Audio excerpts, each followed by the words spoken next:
രാവിലെ നടന്ന സംഭവങ്ങൾ വളരെ ദുഃഖകരമായിട്ടുള്ളൊരു സംഭവമായിരുന്നു. എന്നാൽ തന്നെയും 10:50-10:50 ഇത് സംഭവിക്കുന്നത്.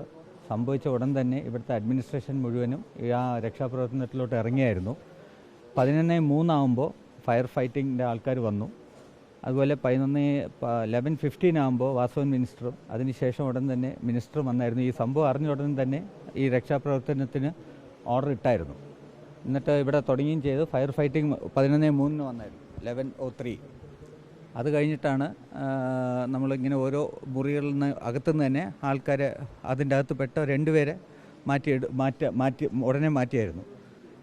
ഈ ഒരു പറഞ്ഞ പേഷ്യൻ്റ് ഇതിൻ്റെ അകത്തായിരുന്നു. പേഷ്യൻ്റ് എല്ലാവരും ഒരു ബൈസ്റ്റാൻഡറായിരുന്നു. ഈ 2 പില്ലേഴ്സിൻ്റെ ഇടയിലായിരുന്നു. അപ്പോൾ ഒരുപാട് റൂബിൾസ് അതിൻ്റെ മേളിലുണ്ടായിരുന്നു. അപ്പോൾ JCB ഒരു ഏകദേശം 11:30 കഴിഞ്ഞ ഉടനെ എത്തിയായിരുന്നു. 2 JCB വന്നായിരുന്നു. ആ JCB റൂബിളൊക്കെ മാറ്റിയ ശേഷമാണ് ഈ പില്ലറിൻ്റെ ഇടയിൽ നിന്ന് ഇവർ അകപ്പെട്ടിരുന്നത് അവരെ മാറ്റുകയും പിന്നെ ബാക്കിയുള്ള കാര്യങ്ങളൊക്കെ നമുക്കറിയാമല്ലോ. അപ്പോൾ ഇത്രയാണ് രാവിലത്തെ കാര്യങ്ങൾ സംഭവിച്ചത്. അപ്പോൾ ഈ രക്ഷാപ്രവർത്തനത്തിന് എല്ലാം 2 മന്ത്രിമാരും നേതൃത്വം വഹിച്ചായിരുന്നു. അപ്പോൾ അവിടെ ഒരു ആൾ കൂട്ടണ്ടെന്ന് വിചാരിച്ചിട്ടാണ് എല്ലാവരും അവിടെ നിന്ന് മാറിയതും. രക്ഷാപ്രവർത്തനത്തിന് ഫുള്ളായിട്ട് support entire team, fire fighting ഉൾപ്പെടെ, നമ്മുടെ അഡ്മിനിസ്ട്രേഷൻ ഉൾപ്പെടെ, ഇവിടുത്തെ പ്രവർത്തകരുൾപ്പെടെ എല്ലാവരും അതിൻ്റെ പിറകിലായിരുന്നു. എനിക്ക് തോന്നുന്നു ഏകദേശം 10 മിനിറ്റ് കൊണ്ട് ഏകദേശം 120 പേഷ്യൻ്റ് ആ 2 ഫ്ലോറിലുള്ള പേഷ്യൻസിനെ മാറ്റിയായിരുന്നു.